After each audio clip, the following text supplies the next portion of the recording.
வீட்டில் மதியம் சாப்பாடுன்னு பார்த்தலாம். இன்றைக்கி மதுரையில் திருக்கல்யாணம், அதனால் இன்றைக்கி மதுரையில் திருக்கல்யாணம். இன்றைக்கி என்ன சாப்பாடுன்னு பார்த்துடலாம்.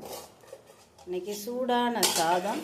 இந்த பக்கம் பார்த்தீங்கன்னா முருங்கைக்காய் கத்திரிக்காய் சாம்பார் செம்மட்டக்கராக இருக்குங்க. இந்த பக்கம் பார்த்தீங்கன்னா கல்யாண வீட்டுகளில் செய்கிற மாதிரி கல்யாண வீட்டு சேனக்கிழங்கு.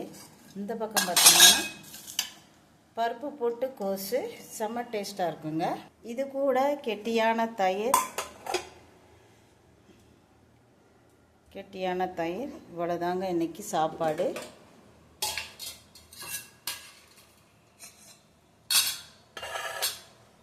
இவ்வளோதான் இன்றைக்கி சாப்பாடு.